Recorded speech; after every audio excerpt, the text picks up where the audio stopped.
আজকে 18ই ডিসেম্বর আন্তর্জাতিক অভিবাসী ও প্রবাসী দিবস। এই দিবসে আল আরাফা ইসলামী ব্যাংক পরিবারের পক্ষ থেকে সকল প্রবাসী ভাই বোনদেরকে শুভেচ্ছা জানাচ্ছি। আজকে আমরা বান্দরবন টেকনিক্যাল কলেজের মধ্যে আমরা যে জব ফেয়ারের আয়োজন করেছে, এই জন্য টিটিসির প্রিন্সিপাল স্যারকে ধন্যবাদ জানাচ্ছি এবং কৃতজ্ঞতা জানাচ্ছি আমাদেরকেও সুযোগ দেওয়ার জন্য। যে আমরা প্রাইভেট ব্যাংক এবং পাবলিক ব্যাংক কিছু ব্যাংক এখানে স্টল দিয়েছে, এর মধ্যে আল আরাফা ইসলামী ব্যাংকের স্টল আমরা দিয়েছি।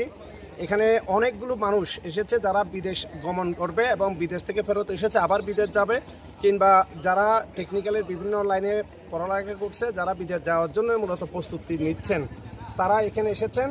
তাদের সাথে কথা বলা হয়েছে এবং তারা বিদেশে যাওয়ার জন্য এবং বিদেশ থেকে ব্যাংক কী কী ফ্যাসিলিটিগুলো দেয় এই বিষয়ের উপর আলোচনা হয়েছে।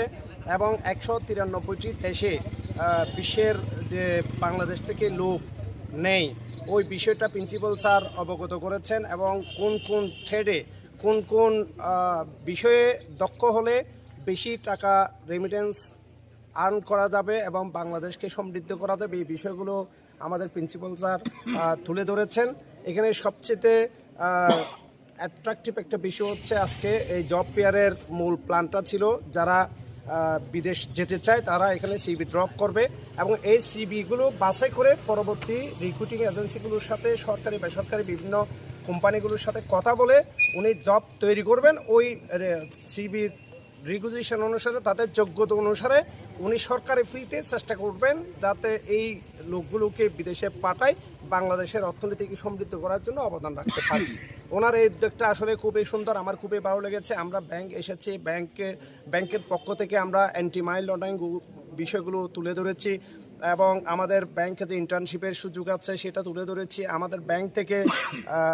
আমাদের ব্যাংক থেকে যে জবগুলো দেয় এবং ওই জবগুলোর রিক্রুটমেন্ট সিস্টেমগুলো আমরা তাদের প্রেজেন্টেশন করেছি, যে চাকরিগুলো পেতে গেলে কোন ধরনের কোয়ালিটি লাগবে, কোন ধরনের লেখাপড়া লাগবে এবং কি কি যোগ্যতা লাগবে, কীভাবে প্রস্তুতি নিবে এবং জবের রিক্রুটমেন্টের যে সিস্টেম ওই সিস্টেমগুলো আমরা প্রেজেন্ট করেছি।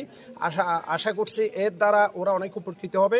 সাথে সাথে বিদেশিদের জন্য আমাদের যে সুযোগ সুবিধাগুলো আছে এবং তারা কীভাবে অ্যাকাউন্ট করবে, 2টা অ্যাকাউন্ট খুলে যাবে, একটা পরিবারের জন্য একটা নিজের জন্য, anti money laundering issue, terrorist financing ইস্যুগুলো এবং ট্রেড বেসড মানি লন্ডারিং যে ইস্যুগুলো আছে, বিভিন্ন মানি লন্ডারিং ইস্যুগুলো আমরা এখানে আজকের আলোচনা সবার মধ্যে আমাদের অতিথিরা তুলে ধরেছেন। আমার সবচেয়ে ভালো লেগেছে একটা এই পেয়ারের মাধ্যমে বান্দরবনে আমার মনে হয় এটাই প্রথম পেয়ার, যে পেয়ারের মাধ্যমে প্রতি বছরে এই পেয়ারটা আয়োজন করে এবং প্রবাসী কল্যাণ মন্ত্রণালয় এবং টিটিসির যৌথ উদ্যোগে ওনারা করেন।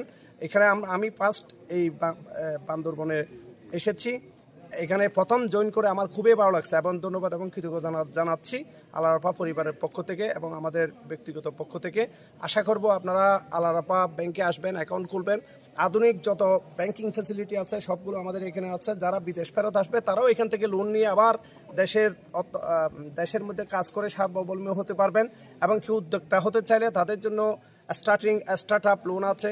এবং যারা আমাদের দেশে কাজ করতে চান ট্রেনিং সেন্টারতে ট্রেনিং করে এসে যে শুধু বিদেশ যাবেন তা না, আমাদের দেশেও কাজ করতে চাইলে আমরা দেশ থেকে প্রচুর পরিমাণ বিনিয়োগ আমরা করব, উদ্যোক্তা হওয়ার জন্য আমরা ইনভেস্টমেন্ট করব। এই বিষয়গুলো আপনারা সবাই যদি একটু আজকে যে সচেতনতা তৈরি হয়েছে, আমি মনে করি বান্দরবনবাসীর জন্য, বান্দরবন জেলার জন্য এটা একটা গুরুত্বপূর্ণ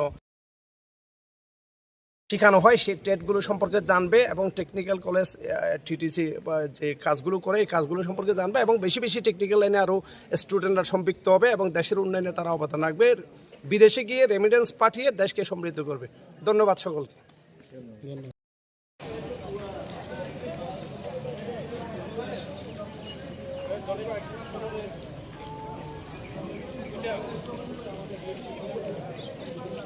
প্রবাসীর অধিকার বৈষম্যহীন বাংলাদেশে, প্রবাসীর অধিকার বৈষম্যহীন